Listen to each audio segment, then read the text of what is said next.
क्या कभी आपको ऐसा महसूस हुआ है कि किसी इंसान की हरकतें जरा सी सामान्य होते हुए भी कुछ असामान्य सी लगती हैं? जैसे कोई सिर्फ कॉफी लाए लेकिन आप सोचें कि इसमें कुछ और मतलब छिपा है। ठीक ऐसा ही मिस्टर सक्सेना के साथ हुआ जब मंगल जी उनके लिए कॉफी लेकर आईं। अब ये महज संयोग था या कोई संकेत, ये तो समय ही बताएगा। लेकिन ऑफिस के माहौल में हलचल तो शुरू हो ही चुकी थी।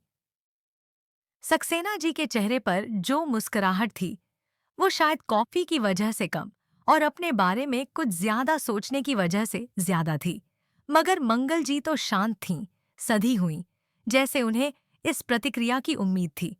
और तभी मीटिंग रूम में गूंजती है एक सख्त पर जोशीली आवाज। अगर कॉफी पीने का मन है तो मशीन वहीं कोने में है। Help yourself. ये एक छोटा सा कटाक्ष था, मगर वो काफी था माहौल को और थोड़ा ताजगी भरा बनाने के लिए। सब लोग धीरे धीरे अपनी जगह ले रहे थे। मीटिंग शुरू होने में अब सिर्फ 2 मिनट ही बाकी थे।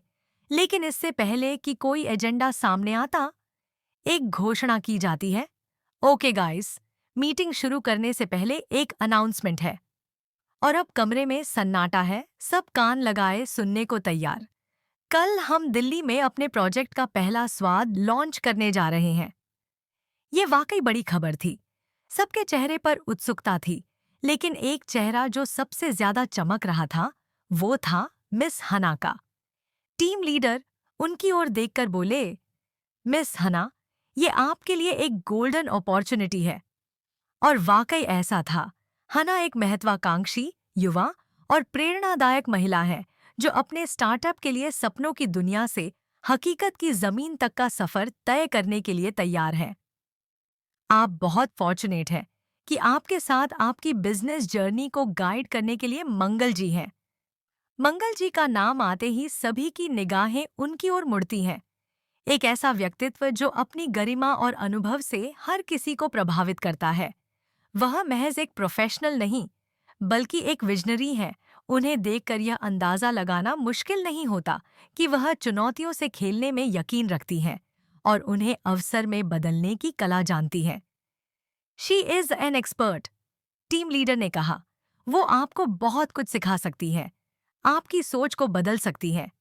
यह बात सुनकर हना थोड़ी घबराई, थोड़ी उत्साहित भी दिखती है। उनके भीतर नए सपनों की लहरें उठ रही हैं, लेकिन साथ ही एक जिम्मेदारी का एहसास भी है। पर जैसे ही यह खुशनुमा माहौल बनता है, कहानी में एक नया किरदार सामने आता है। आदित्य।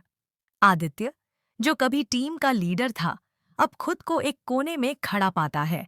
मंगल जी को उसकी बॉस बना दिया गया है और यह बदलाव उसके लिए आसान नहीं है। आत्मसम्मान को जब ठेस लगती है, तो इंसान की सोच बदल जाती है। और अब यही हो रहा है आदित्य के साथ। एक ओर मंगल की तारीफ हो रही है, उन्हें प्रोजेक्ट का चेहरा बनाया जा रहा है, और दूसरी ओर आदित्य को सुनना पड़ रहा है कुछ ऐसी बातें जो उसे उसके अतीत के गौरव से अलग कर रही हैं। बॉस के सामने उसकी आलोचना और मंगल की तारीफ, यह सब उसे अंदर तक हिला देता है। वो सोचता है, क्या वाकई अब उसकी कोई जगह नहीं रही इस टीम में? पर क्या आदित्य इस सब के बाद खुद को संभाल पाएगा? क्या वह मंगल की असली मंशा को समझ पाएगा? और सबसे बड़ा सवाल, क्या वह उसे माफ कर पाएगा? यहाँ से कहानी एक ऐसे मोड़ पर पहुंचती है जो न केवल दिलचस्प है, बल्कि गहराई से भरा हुआ है। अब मंगल बन चुकी हैं आदित्य की बॉस। एक समय में वह उनके समकक्ष थे, और अब उन्हें उनके अधीन काम करना है। यह केवल प्रोफेशनल बदलाव नहीं है, यह एक मानसिक युद्ध है। और आदित्य जैसे व्यक्तित्व के लिए, जो स्वाभिमानी और आत्मनिर्भर है, यह एक बड़ी चुनौती है। लेकिन कहानी यहीं खत्म नहीं होती। यहाँ से शुरू होती है एक नई जर्नी, जहाँ सिर्फ टकराव नहीं, बल्कि परिवर्तन की प्रक्रिया भी चलती है। मंगल जानती हैं कि बदलाव हर किसी के लिए आसान नहीं होता।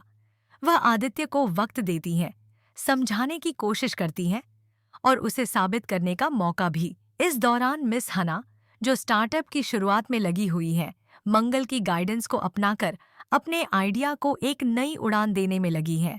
वो हर दिन कुछ नया सीखती हैं, गलतियों से डरती नहीं और हर चुनौती को एक अनुभव की तरह देखती है। हना का समर्पण और साहस देखकर आदित्य भी अंदर ही अंदर प्रभावित होता है।